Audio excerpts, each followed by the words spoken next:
Kita sudah sampai pada hadis 976. Faqala al-muallif rahimahullahu ta'ala wa nafa'ana bihi wa bi'ulumihi fid dharain amin. Qala Rasulullah sallallahu alaihi wasallam, istarqu, carilah peruqyah, laha, untuk perempuan ini. Fa inna, karena sesungguhnya, biha, pada perempuan ini, an-nadhrah, dia terkena ain. Hadis ini sahih muttafaqun alaih. Hadis ini menunjukkan dua hal, bahwasannya penyakit gara-gara ain itu betul-betul ada, yaitu ketika ada mata yang dengki melihat kepada seseorang atau yang takjub melihat kepada seseorang, maka seseorang yang dilihat ini akan jatuh sakit saat itu juga.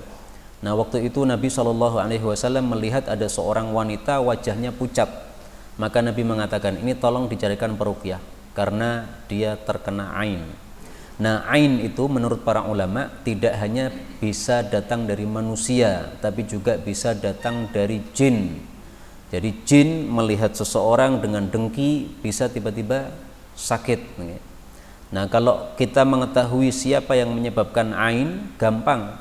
Tinggal orang yang menyebabkan ain tadi disuruh berwudu, sisa air wudunya ini dituangkan pada orang yang terkena ain, sembuh. Tapi kalau yang melihat jin, kan kita tidak bisa menangkap jinnya, suruh jinnya berwudu kan nggak bisa. Nah, maka caranya adalah istarqu, ya, diruqyah. Maka yang kedua, hadis ini menunjukkan disyariatkannya meruqyah orang yang terkena ain. Ya.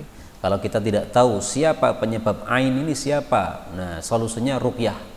Pakai Al-Fatihah boleh, pakai 3 kul boleh, pakai ayat kursi bebas. Ya. 977 istashfu, carilah kesembuhan, bima hamidallahu ta'ala bihi nafsahu, dengan sesuatu yang Allah itu memuji kepada dirinya sendiri, qabla ayyahmadahu khalquhu, sebelum dipuji oleh makhluknya Allah, yaitu di azal sana dulu. Wa bima ahmadahallahu ta'ala bihi nafsahu, dan dengan sesuatu yang Allah itu memuji kepada dirinya sendiri. Maksudnya apa? Maksudnya adalah alhamdulillah, surat alhamdulillah, yaitu surat Al-Fatihah. Wa qul huwallahu ahad, dan juga dengan surat qul huwallahu ahad. Faman lam yashfihil Qur'an, barang siapa yang tidak bisa menyembuhkannya Al-Qur'an itu, fala syafahullah, maka berarti Allah tidak akan menyembuhkan dia. Hadis ini dhaif.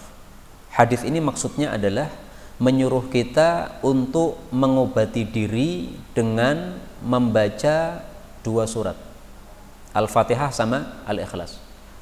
Tetapi meskipun hadis ini dhaif, bisa diamalkan. Kenapa? Hadis yang sahih menunjukkan bahwa Fatihah itu bisa untuk ruqyah. Maka kalau kita sakit, kita bacakan Fatihah untuk diri kita sendiri bisa. Rasulullah sallallahu alaihi wasallam bersabda, "Wa ma yudrika annaha ruqyah?" Dari mana kamu tahu bahwa Fatihah itu adalah ruqyah? Qad asabtum, itu sudah tepat. Hadis muttafaqun alaih. Kalau kita sakit pada luar tubuh, nah tinggal baca Fatihah kemudian ditiupkan pada tempat sakit tadi. Kalau sakitnya pada badan, dalam tubuh, maka caranya adalah kita ambil air minum, kemudian dibacakan Fatihah, kemudian airnya diminum supaya masuk ke dalam badan, ya, menyembuhkan penyakit-penyakit dalam. Hadis berikutnya 978. Dan tidak hanya Fatihah, ya, meskipun hadisnya Fatihah, tapi pakai kulhu juga boleh, Al-Falaq, An-Nas juga boleh. Semua ayat Quran bisa untuk ruqyah, karena Allah mengatakan wa nunazzilu minal Qur'ani ma huwa syifa, yaitu minil bayan, menunjukkan bahwa semua ayat Quran bisa untuk kesembuhan. 978 ista'tibu, didiklah, latihlah al-khayla, kuda-kuda, tu'tab, karena dia itu bisa menerima didikan. Hadis ini dhaif, bahkan kata Syekh Albani palsu. Tapi memang isinya sesuai fakta. Kuda itu bisa dididik, dilatih bisa. Bahkan kuda itu punya sifat-sifat yang lebih utama daripada manusia. Salah satunya adalah sifat wafa, yaitu sangat menghargai orang yang telah berbuat baik kepada dia. Sehingga kalau dia punya orang yang selalu merawatnya, suatu saat orang yang merawatnya ini terkena satu mara bahaya, ini kudanya akan bisa menyelamatkannya karena dia sudah senang kepada orang yang berbuat baik tersebut. 979 ista'idda, persiapkanlah lil maut, untuk kematian, qabla, sebelum nuzulil maut, datangnya kematian. Hadis ini sahih menurut Suyuti tapi palsu menurut Al-Albani. Tapi isinya kan bagus. Persiapan sebelum mati. Bagus ini. Dan ini perintah tidak hanya untuk orang yang sakit. Orang sehat pun disuruh persiapan mati. Kenapa? Karena kematian kapan datang kita nggak ngerti. Nah, maka hadis ini ya, ini adalah menyuruh bersiap-siap mati kepada siapapun manusia, baik dia sedang sakit maupun dia lagi sehat, semuanya harus persiapan kematian. Apa maksudnya mempersiapkan mati itu? Yaitu mempersiapkan bahwa kalau nanti suatu saat mati datang, itu kira-kira kita tidak ada tanggungan yang menyebabkan kita masuk dalam neraka. Bebas dari apa? Cantolan-cantolan yang menyebabkan masuk neraka. Karena itu minimal kita lihat hadis Nabi SAW yang satu ini. Rasul SAW bersabda, "Man faraqa ar-ruhu jasadahu." Barang siapa yang rohnya itu meninggalkan jasadnya, maksudnya mati. Wa huwa bari'un min thalas, sementara dia sudah bebas dari 3 perkara. Dakhalal jannah, dijamin masuk surga. Pertama al-kibr, bebas dari sombong. Wad-dain, bebas dari utang. Wal ghulul, bebas dari korupsi. Hadis riwayat Tirmidzi. Nah, maka sebelum mati 3 ini harus kita siapkan. Apakah sudah bersih hati kita dari kesombongan? Apakah kita bersih dari korupsi? Dana haji dititipkan malah untuk yang lain, itu kan khianat. Korupsi itu khianat. Maka segala jenis khianat itu adalah ghulul, karena dia menggunakan harta orang lain tidak sebagaimana mestinya. Kemudian hutang, bukan berarti hutang haram ya, tapi hutang itu perlu dicatat sehingga suatu saat kita mati itu ada yang tahu bahwa kita punya utang. Kasih tahu istrinya, saya punya utang ini kepada fulan. Nah, nanti istrinya yang akan melunaskan atau anak-anaknya supaya nanti kita bisa masuk ke dalam jannah. Nah, minimal ini yang kita persiapkan untuk menghadapi kematian. 980 ista'in, mintalah bantuan biyaminika, dengan tangan kananmu. Maksudnya untuk menulis gunakanlah tangan kananmu. Hadis ini derajatnya dhaif. Tapi memang tangan kanan itu lebih mudah untuk digunakan menulis daripada tangan kiri. Meskipun ada sebagian kecil orang nulisnya dengan tangan kiri ya, tapi rata-rata orang pakai tangan kanan, dan hadis ini menunjukkan pentingnya menulis. Tapi hadis ini kan dhaif ya, tapi pentingnya menulis itu sudah kita temukan dalam Al-Qur'an. Allah Subhanahu wa taala wahyu pertama turun mengatakan apa? Iqra bismi rabbikal ladzi khalaqa. Khalaqal insana min 'alaqa. Iqra wa rabbukal akram alladzi 'allama bil qalam. Ini 5 ayat ini wahyu pertama kali datang kepada Nabi SAW, menunjukkan pentingnya 2 perkara. 1, iqra, pentingnya membaca. 2, bil qalam, pentingnya menulis. Ilmu kalau tidak ditulis itu kan hilang, Pak. Kenapa? Karena kekuatan otak manusia ini bisa lemah. Dulunya dia kuat hafalan, ketika tua turun. Tapi kalau ilmu dicatat, nah, maka ini akan menjaga. Maka para ulama mengatakan al-kitab ni'mal mustauda'. Kitab itu adalah sebaik-baik tempat menitipkan ilmu. Otak bisa untuk menitipkan ilmu, bisa, tapi bukan ni'mal mustauda', karena manusia akan tua, akan lemah, akan pikun kalau semakin tua. Tapi kalau kitab tidak akan berubah, dia ditinggal pun bertahun-tahun tetap seperti itu, tulisannya tidak berubah. Kecuali tulisan zaman dulu ya yang masih pakai tinta itu, nah, maka kena air bisa berubah. Tapi tulisan zaman sekarang kena air nggak berubah. Maka al-kitab ni'mal mustauda'. Karena itu 1, banyak membaca. 2, tulislah apa yang Anda baca, ilmu-ilmu baru, ini sangat penting sekali. Bahkan saya pernah mengalami, Pak, betapa pentingnya menulis. Pada waktu saya kelas 1 Sanawi, saya berada di pesantren Jawa Timur, itu oleh guru saya diajari kitab Sahih Bukhari. Kelas 1 Sanawi masih kecil, dia diajari Sahih Bukhari, nggak begitu paham-paham banget. Tapi ya namanya ada pelajaran itu ya saya masuk aja. Apa yang disampaikan guru saya tulis. Nah, salah satu yang saya tulis adalah bab ini yang ditulis oleh Imam Bukhari. Ini adalah salah satu kesalahan Imam Bukhari di dalam kitab Sahihnya. Saya tulis, ini kesalahan Imam Bukhari. Habis itu sudah Saya lupa kalau ada kesalahan dalam Sahih Bukhari. Setelah masuk tingkat aliyah, nah suatu saat kiai kami itu mengumpulkan. Setelah mengumpulkan kemudian bertanya, siapa yang tahu kesalahan dalam Sahih Bukhari? Semuanya diam, nggak ada yang menjawab. Nah saya teringat ada kesalahan dalam Sahih Bukhari, tapi kok semuanya diam, maka malu saya mau menjawab. Tapi karena semuanya diam, akhirnya saya jawab. Saya tahu, Ustaz, ada kesalahan dalam Sahih Bukhari dalam kitab mandi junub. Di situ Imam Bukhari menulis bab memulai mandi dengan minyak wangi. Itu salah Imam Bukhari. Memulai mandi dengan minyak wangi kan lucu, Pak. Minyak wangi dulu baru mandi. Hilang kabeh minyak wangi ini. Nah, di sini Imam Bukhari salah. Mestinya memulai mandi ya dengan air. Habis itu kalau mau pakai minyak wangi setelah itu. Nah, ini ternyata saya mengetahui kesalahan itu gara-gara apa? Saya mencatat. Setelah saya mencatat, saya lupa catatan tersebut. Tapi suatu hari saya ketika membuka-buka kitab, melihat catatan saya dulu ketika masih sanawi, ada tulisan, kesalahan Bukhari. Kaget juga saya. Ternyata saya pernah mengetahui ada kesalahan Bukhari, tetapi lupa sudah, karena masih kecil dulu pas belajar.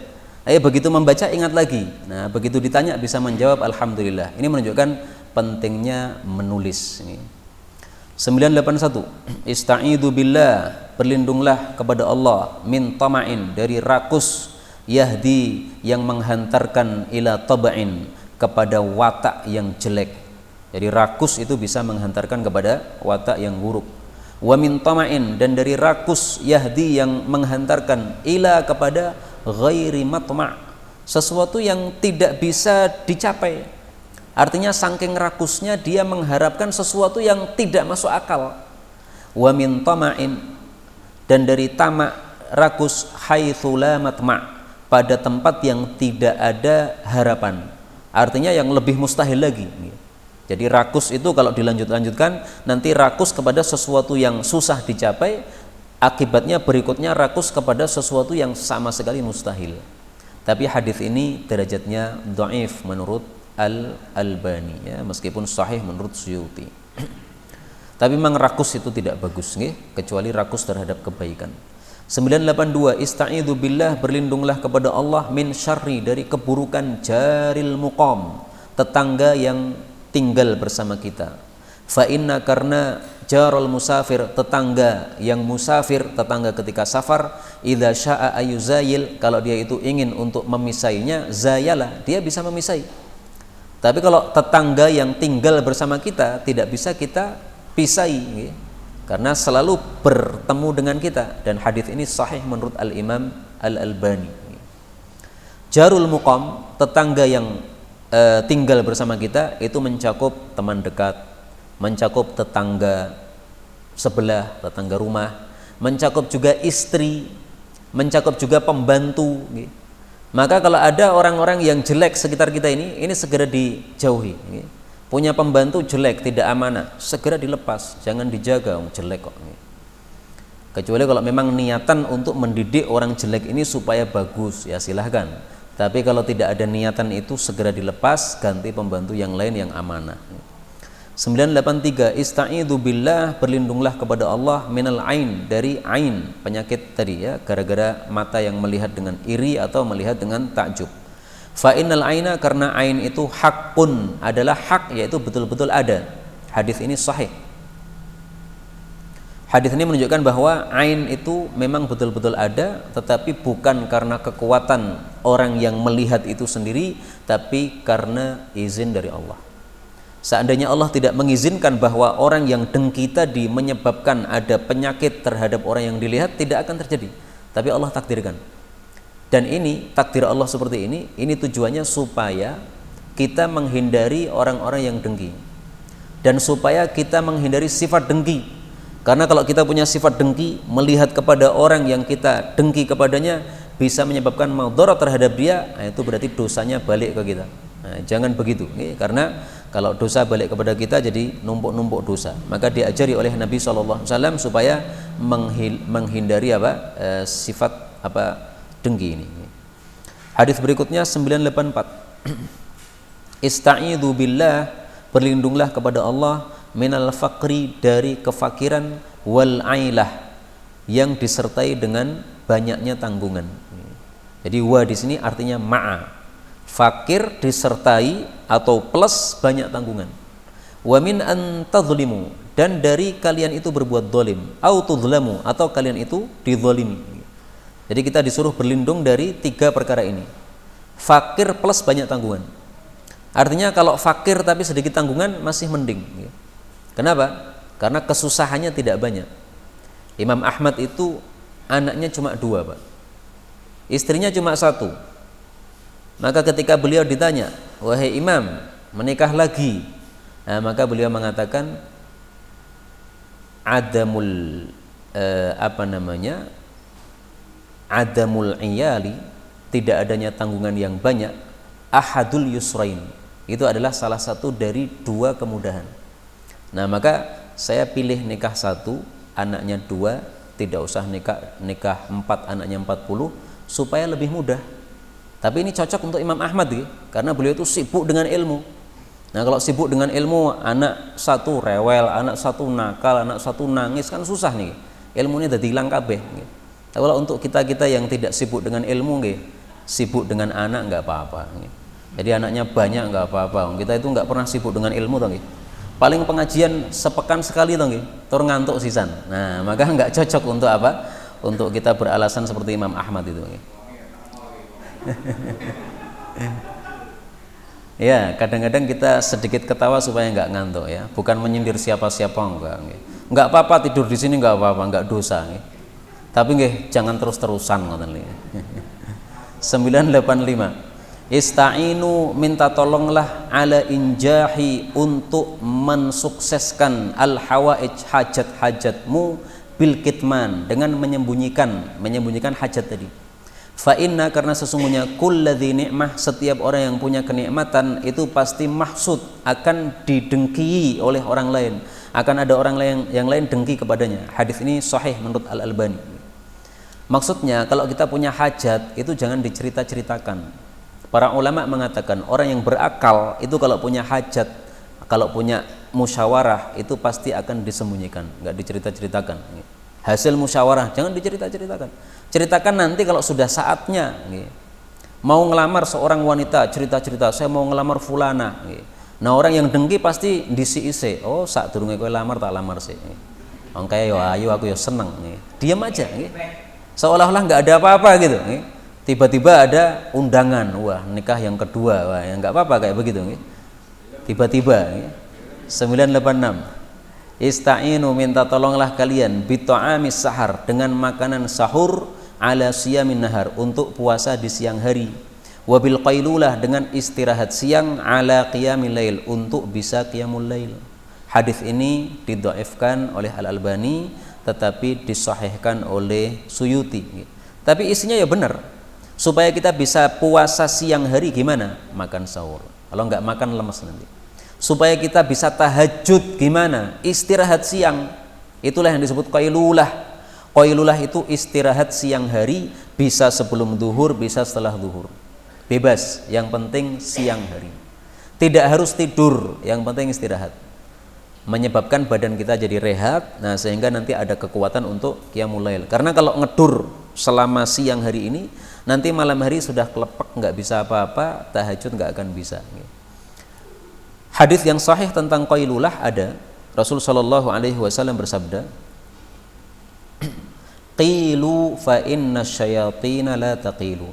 Lakukanlah tidur qailulah, istirahat siang, fa inna syayatina la taqil, karena setan itu tidak melakukan qailulah. Hadis riwayat Tabarani, derajatnya hasan. Ini yang sahih ya. Hadis berikutnya 987, ista'inu, minta tolonglah, ala rizki, untuk mendapatkan rizki dengan cara apa? Bis sadaqah, dengan sedekah. Hadis ini derajatnya dhaif, tapi saya yakin 100% bahwasanya maknanya sahih. Kenapa? Allah mengatakan dalam Al-Qur'an, wa ma anfaqtum min syai'in fahuwa yukhlifuhu. Apapun yang kalian infakkan, Allah Subhanahu wa ta'ala akan menggantinya. Surat apa? Saba ayat 39. Ingat-ingat ya, surat Saba ayat 39. Kalau kalian menginfakkan apapun juga, Allah menggantinya. Kenapa Allah menggantinya? karena Allah itu khairur razikin, sebaik-baik pemberi rezeki. Maka penghasilan kita berapapun, cukup atau tidak cukup, banyak atau sedikit, seyogianya kita ambil sebagian untuk diinfakkan. Kenapa? Karena akan diberi ganti oleh Allah Subhanahu wa taala. Ya kalau penghasilannya kurang ya infaknya jangan banyak-banyak, nanti malah kasihan keluarganya. Ya infaknya sedikit aja, yang penting melakukan infak sehingga akan mendapatkan janji diganti oleh Allah Subhanahu wa taala. 988. Ista'inu, minta tolonglah 'alan nisa'i, untuk menghadapi para wanita, bil uryi, dengan memberikan sedikit baju. Jadi maksudnya kalau kita punya istri, punya anak, punya siapapun wanita yang kita kita pelihara atau kita di rumah kita, maka jangan kasih baju yang banyak. Kenapa? Fa inna ihdahunna, karena sesungguhnya salah satu dari wanita itu, idza kathurat thiyabuha, kalau banyak bajunya, wa ahsanat zinataha, dan pintar berdandannya, a'jabahal khuruj, pasti akan menakjubkan dia untuk keluar, pasti dia akan senang keluar rumah. Jadi kalau kita kasih istri kita baju yang banyak, pasti dia senang keluar rumah. Akhirnya karena senang keluar rumah, pekerjaan rumah ditinggalkan, nggak selesai.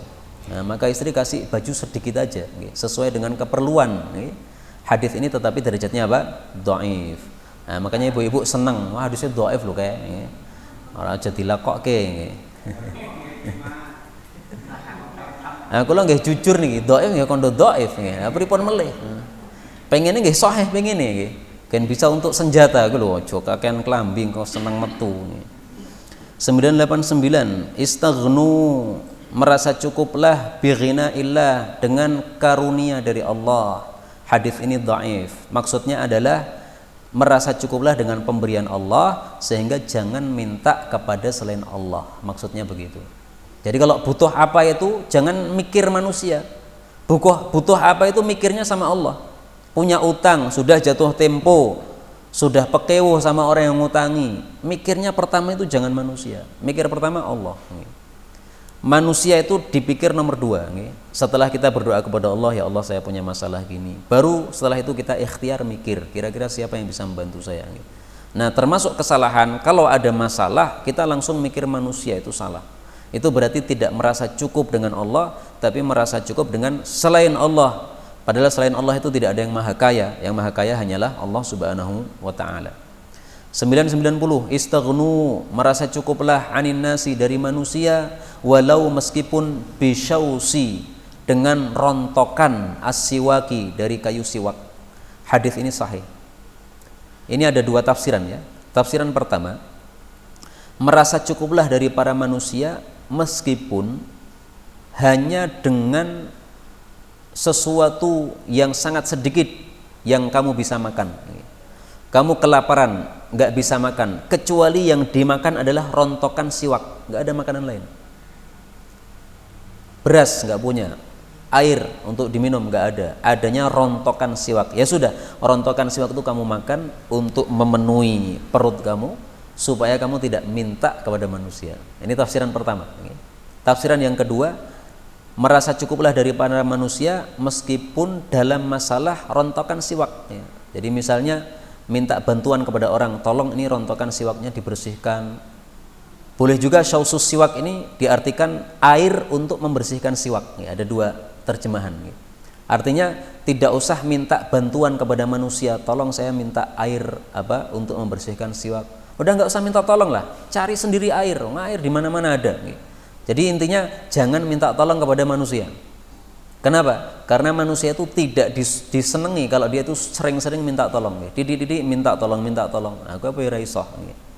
Manusia itu senangnya ditolong, bukan dimintai. Manusia itu sukanya diberi, bukan dimintai. Itu maksud hadis ini ya. Maka kalau minta tolong ya kalau perlu nggak apa-apa, tapi kalau tidak perlu maka tidak usah minta tolong. Termasuk satu penyakit jiwa kalau orang itu suka minta orang lain untuk membantunya.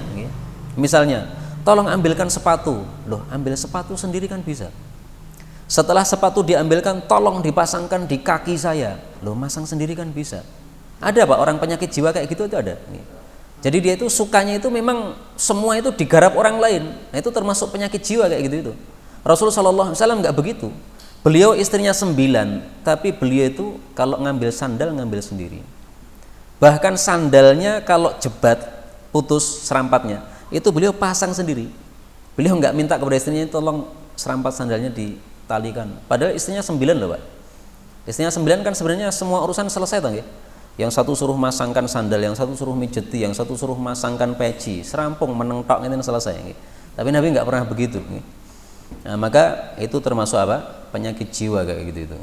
991 istafti mintalah fatwa nafsaka, kepada dirimu sendiri, maksudnya kepada hatimu.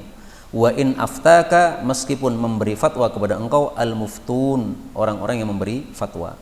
Hadis ini sahih. Maksudnya, tanyalah kepada hati kecilmu. Kalau hati kecilmu itu merasa tenang, ya sudah, nggak apa-apa, lakukan. Tapi kalau hati kecilnya ini merasa tidak tenang, nah itu menunjukkan bahwa memang itu ada masalah.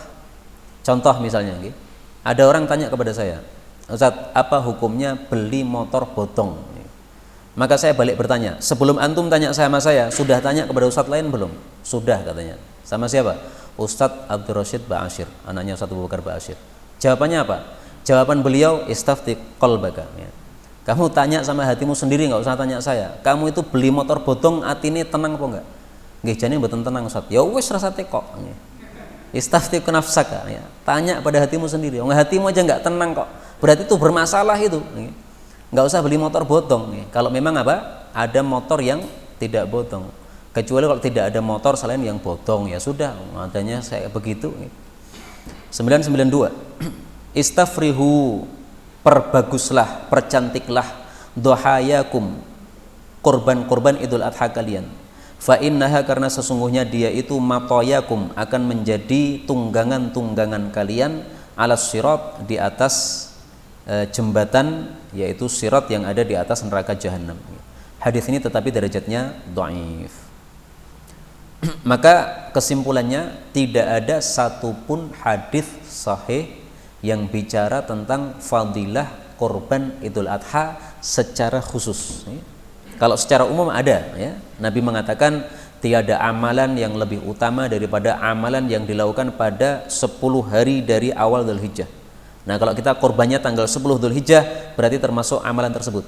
Tapi hadis yang khusus bicara tentang fadilah korban Idul Adha, tidak ada satupun yang sahih termasuk hadis ini. Dan hadis ini menyebabkan orang itu salah paham bahwasanya korban Idul Adha itu jadi tunggangan nanti di atas sirat, di atas neraka jahanam. Sehingga mereka memahami kalau sudah korban seumur hidup sekali, sudah besok, tahun besok sudah nggak korban lagi. Nah, itu pemahaman yang salah. Korban Idul Adha itu dilakukan Nabi setiap tahun. Kenapa mereka salah paham? Karena mereka menganggap tunggangan kan cukup satu, tunggangan 5 malah reso tinggu, malah bingung, malah tiba. Tunggangan cukup satu, sudah punya, berarti besok sudah tidak nyembelih korban lagi. Nah, itu salah paham gara-gara memakai hadis yang dhaif. Hadisnya sudah dhaif, pemahamannya juga salah lagi. 993. Istaqim, istiqomahlah kamu, wal yahsun, dan hendaklah bagus khuluquka, akhlakmu, linnasi, kepada manusia. Hadis ini sahih, menunjukkan bahwa istiqomah itu ada 2 macam. Istiqomah kepada Allah, yaitu taat kepada Allah. 2, istiqomah kepada para makhluk, yaitu baik akhlak kepada para makhluk. Nah, 2 hal ini perlu kita perbaguskan semuanya. Istiqomah itu apa? Lurus di dalam ketaatan kepada Allah. Taat terus, taat terus, taat terus, itu namanya istiqomah. Nah, apakah kita bisa istiqomah? Jawabannya hadis berikutnya. 994. Istaqimu, istiqomahlah kalian, tetapi walan tuhsu, kalian tidak akan mampu istiqomah terus, nggak akan mampu. Manusia itu kenapa nggak bisa istiqomah? Karena manusia itu punya syahwat. Kadang-kadang kalah sama syahwatnya, kadang-kadang menang terhadap syahwatnya. Pas dia kalah dengan syahwatnya, ya tidak istiqomah. Kalau dia pas menang, istiqomah. Nah, maka Nabi mengatakan walan tuhsu, kalian nggak akan mampu untuk istiqomah terus. Karena itu, karena kita tidak mampu untuk istiqomah terus, minimal gimana? I'lamu, ketahuilah, anna khaira a'malikum, bahwasanya amal terbaik kalian adalah as-shalah, salat. Artinya apa? Minimal salat ini diistiqomahi. Karena kalau istiqomah dalam kebaikan terus nggak bisa kan? Nah, minimal sholat itu diistiqomai. Kenapa? Sholat adalah amal terbaik. Amal terbaik jangan sampai tidak istiqomah. Sholat bolong-bolong atau tidak istiqomah dalam sholat jamaahnya. Datnyeng, kadang jamaah ke masjid, kadang tidak. Istiqomah jamaah di masjid supaya nanti mati dalam keadaan husnul khotimah. Kita harapkan mati pas sholat jamaah atau kita harapkan mati pas pulang dari sholat jamaah. Karena berangkat jamaah atau pulang dari jamaah ini satu amal soleh. Jadi kita mati ketika berangkat atau ketika sholat jamaah atau ketika pulang, itu semuanya mati husnul khotimah. Mudah-mudahan semuanya kita husnul khotimah. Amin ya rabbal alamin. Wala yuhafidh, dan tidak akan bisa menjaga alal wudu, terhadap wudu, illa mu'min, kecuali orang yang imannya sempurna. Wudu ini menurut Imam Munawi adalah dua macam wudu. Wudu yang pertama wudu dohir, wudu yang kedua wudu batin. Wudu dohir yaitu setiap kali kita batal, kita wudu, batal wudu lagi, supaya kita bersih terus dari hadas. Kalau wudu batin berarti hati kita harus bersih terus dari penyakit-penyakit hati, bersih dari dengki, bersih dari ghil, bersih dari sombong dan sebagainya. Ini menurut beliau ya.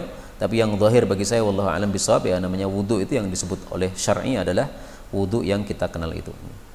Karena memang Imam Munawi itu seringkali menafsirkan dengan tafsiran-tafsiran sufi seperti itu. 995, istaqimu, istiqomahlah kalian, wa ni'imma, dan sebaik-baik perkara, ini istaqamtum, kalau kalian tuh bisa istiqomah, wa khairu a'malikum, dan amal terbaik kalian adalah salah, wala yuhafidhu 'alal wudu' ilal mu'min, tidak akan menjaga wudu kecuali orang beriman yang sempurna imannya. Kata-kata ni'imma ini boleh dibaca dengan dua bacaan, boleh juga dibaca ni'amma ya. Termasuk dalam Al-Qur'an ya. In tubdus shadaqati fa ni'immahi. Nah, fa ni'imma ini boleh dibaca juga fa ni'amma, ni'ma. Kenapa boleh dibaca gitu? Karena ni'imma ini asalnya ni'ma ma. Jadi asalnya itu dua kata, ni'ma sama ma. Ainnya itu asalnya disukun. Ketika disambung, maka mim ketemu mim jadi idgham. Ni'amma. Ni'amma kan susah, akhirnya dikasroh. Ni'imma. Jadi asalnya itu ni'ma ma, kemudian digabung menjadi ni'amma, kemudian diubah supaya lebih gampang ni'imma. Orang Arab itu memang ngomong itu suka yang gampang-gampang, Pak. Maka mereka itu suka ngubah-ngubah. Karena kalau tidak diubah-ubah jadi susah. A'anzartahum itu susah bagi orang Arab. Susah. Maka mereka mengubah anzartahum. Bacaan tashil ya. Itu dalam qiraah Imam Kisai, Ibnu Katsir banyak sekali. Anzartahum. Jadi seringkali dibaca menjadi tashil. Ada juga yang diubah menjadi wawu, misalnya ala innahum humus sufaha wala sufaha ala ini susah bagi orang Arab, susah, tapi diubah wala menjadi apa? Wa. Ada juga yang diubah menjadi ya. Jadi tergantung kondisi kalimatnya, kadang diubah menjadi tashil kadang diubah menjadi wawu uwi uwa, kemudian kadang juga diubah menjadi ya. Baik, kembali ke sini, wa ni'imma boleh juga dibaca wa ni'amma. Hadis ini menunjukkan bahwa istiqamah adalah perkara yang sangat penting, sehingga Nabi memuji dengan kata-kata ni'ma. Sebaik-baik perkara adalah kalau kalian itu bisa istiqamah. Maka para ulama mengatakan al-istiqamah afdolul karamah. Istiqamah adalah karamah yang paling utama. Jadi karamah itu bukan bisa berjalan, tidak harus ya, bisa berjalan di atas air, bisa terbang di angkasa, nggak harus gitu. Memang Abu Hurairah itu bisa melewati lautan tanpa kapal, yaitu satu karomah. Tapi karomah tidak harus begitu. Bahkan karomah yang paling utama itu adalah kalau kita bisa istiqomah. Istiqomah tahajud itu satu karomah itu. Tidak semua orang loh bisa istiqomah tahajud itu. Istiqomah soft pertama, wah itu nggak semua orang bisa ya istiqomah soft pertama itu. Sa'id bin Musayyab, dia selalu di soft pertama selama 40 tahun tidak pernah melihat tengkuk di depan dia, alias selalu di soft pertama. Ini satu karomah, sehingga para tabi'in sepakat, para ulama sepakat, orang yang paling alim di antara tabi'in adalah Sa'id bin Musayyab. Karena dia selain mengumpulkan ilmu juga mengumpulkan amal. Jarang orang bisa apa? Istiqomah shaf pertama sampai 40 tahun itu jarang sekali. 996. Istaqimu, istiqomahlah li Quraisyin, kepada orang-orang Quraisy, ma selama istaqamu, mereka istiqomah, lakum, untuk kalian. Fa illam yastaqimu lakum, kalau mereka tidak istiqomah terhadap kalian, fad'u suyufakum, maka letakkan pedang-pedang kalian ala awatikikum, di atas pundak-pundak kalian. Maksudnya siap untuk perang.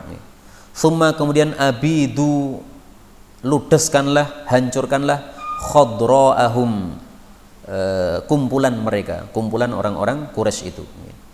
Hadis ini dhaif. Maksud hadis ini adalah selama orang-orang Quraisy itu masih istiqamah menegakkan syariat Islam, maka kita harus istiqamah di dalam mentaati mereka. Karena orang-orang Quraisy inilah satu-satunya orang-orang yang berhak menjabat sebagai khalifah. Salah satu syarat sah jadi khalifah adalah apa? Orang Quraisy. Jadi orang Jawa itu nggak bisa jadi khalifah, nggak memenuhi syarat. Kecuali kalau terpaksa, nggak ada sama sekali orang Quraisy yang bisa memimpin. Tapi saya yakin orang-orang Quraisy itu diberi kelebihan oleh Allah 2 kali lipat daripada selain Quraisy, maka pasti mereka kalau ada itu mereka yang berhak untuk memimpin. Nah, sekarang ini kita memang belum punya khalifah. Suatu saat nanti akan muncul khalifah, salah satunya Imam Mahdi itu khalifah, itu dia dari kalangan Quraisy. Nah, maka selama ada khalifah dari Quraisy, mereka istiqomah di dalam syariat Islam, kita harus istiqomah taat. Tapi kalau mereka sudah tidak istiqomah dengan syariat, mereka mengubah aturan dengan aturan sendiri misalnya, nah, tidak ada taat lagi kepada mereka, itu maksudnya. 997. Istakthir, perbanyaklah, minan nasi, dari manusia, min du'ail khairi, dari doa-doa kebaikan, laka, kepada engkau. Maksudnya mintalah banyak doa-doa yang baik kepada manusia. Fa innal abda, karena sesungguhnya manusia itu, hamba itu, la yadri, dia enggak ngerti, ala lisani man, atas lidahnya siapa, yustajabulahu, dikabulkan doanya, wa yurham, dan dirahmati oleh Allah Subhanahu wa taala. Hadis ini dhaif, ya. Bahkan kata Syekh Albani palsu. Tapi memang minta doa kepada orang itu menurut saya itu menunjukkan dia tawadhu. Jadi dia merasa bahwa dirinya itu bukan orang soleh sehingga doanya itu kurang mustajab, maka dia senang minta doa kepada orang lain, menunjukkan apa namanya, tawadhu. Tapi bukan berarti selalu minta doa kepada orang dan tidak pernah berdoa, bukan gitu. Tetap kita juga berdoa karena kita disuruh berdoa sendiri oleh Allah Subhanahu wa taala.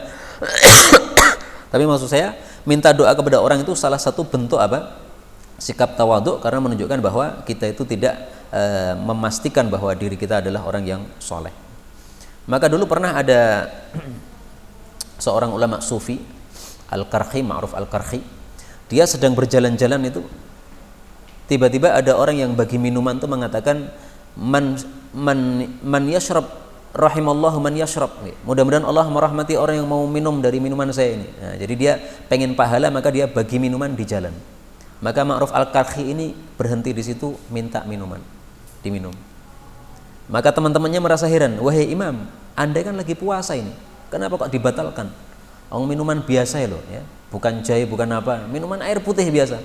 Maka beliau mengatakan, betul saya lagi puasa, tetapi puasa saya hanya puasa sunnah, sementara saya sangat pengen sekali mendapatkan doa orang lain. Bisa jadi ini adalah orang yang doanya mustajab. Dia mengatakan, mudah-mudahan Allah merahmati orang yang mau minum dari minuman saya. Nah, kalau dia doanya mustajab, saya minum, saya dapat doanya, alhamdulillah. Nah, ini salah satu bentuk apa? Tawaduknya Ma'ruf Al-Karhi, seorang ulama yang soleh tetapi dia masih tawaduk seperti itu. 998. Istakthiru, perbanyaklah, minal baqiyatis sholihat, dari baqiyat, yaitu amalan-amalan yang tersisa pahalanya, as-sholihat, yang baik-baik.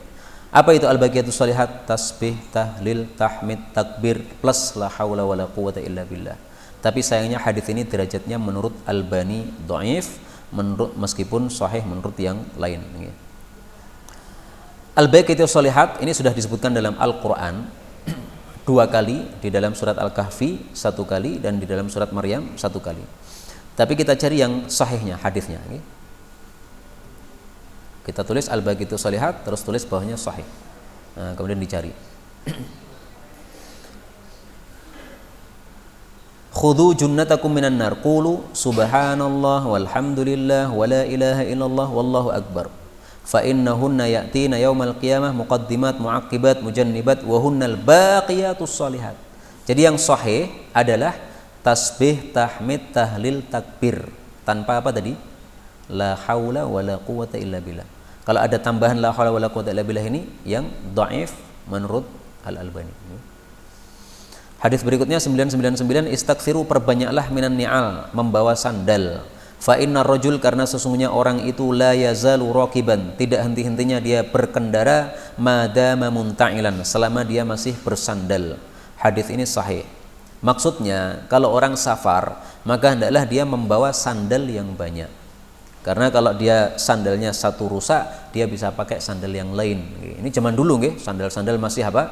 Sangat sederhana, sehingga kalau dipakai berjalan beberapa langkah itu nanti sudah patah apa putus, maka dia harus siap dengan sandal yang lainnya.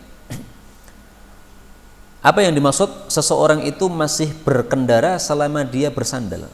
Maksudnya orang yang pakai sandal itu mendapatkan kemudahan-kemudahan di dalam perjalanannya sebagaimana orang yang pakai kendaraan.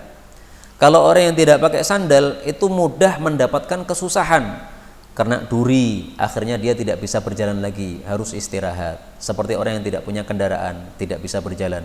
Tapi selama masih ada sandal, berjalan terus, meskipun di situ banyak duri masih bisa berjalan terus, seolah-olah dia bawa kendaraan, padahal sebenarnya dia tidak punya kendaraan. Itu maksudnya. Maka kesimpulan dari hadis ini adalah kalau engkau safar, siapkan barang-barang yang diperlukan ketika safar yang kira-kira safar itu bisa lancar. Misalnya kita bawa mobil, jangan lupa ban serepnya. Ban serepnya dipilih yang bagus, jangan yang jelek. Ban serepnya jelek dipasang juga rusak lagi, susah. Demikian juga kalau misalnya perlu pompa, ya, pompanya itu disiapkan. Safar, perjalanan jauh, tidak ada tempat untuk menginap misalnya. Kita siapkan barang-barang untuk bisa menginap dimanapun juga, misalnya sarung, autan dan sebagainya. Itu maksud hadis ini, ya. Jadi maksudnya orang safar itu hendaklah persiapan supaya safarnya lancar, itu maksudnya. Hadis terakhir 1000, istaghfiru min la haula wala quwata illa billah. Perbanyaklah ucapan la haula wala quwata illa billah, fa innaha, karena sesungguhnya dia itu tadfa'u, bisa menolak tis'atan wa tis'ina baban minad dur, 99 pintu kemadharatan. Adnaha, yang paling rendah adalah alhammu, kesusahan, awil haram, atau pikun. Dalam riwayat yang lengkap itu ada tambahan au qala al haram, atau Rasul mengatakan yaitu al haram. Kalau haram berarti tambahi ra, ya. Nah, ini rawinya ragu-ragu apakah Nabi mengatakan hamun atau mengatakan haram. Kalau ham itu adalah susah, kalau haram itu adalah pikun. Hadis ini derajatnya dhaif. Sampai di sini dulu, insyaallah kita lanjutkan pada pertemuan yang akan datang. Tapi saya perlu berikan pengumuman bahwa tanggal 19 Juni berarti besok itu insyaallah libur 1 kali. Nah, kemudian pekan berikutnya lagi kita akan masuk lagi insyaallah taala. Wallahu a'lam bissawab, walhamdulillahi rabbil alamin. Subhanakallahumma rabbana bihamdika asyhadu an la ilaha illa anta astaghfiruka wa atubu ilaik. Walhamdulillahi rabbil alamin.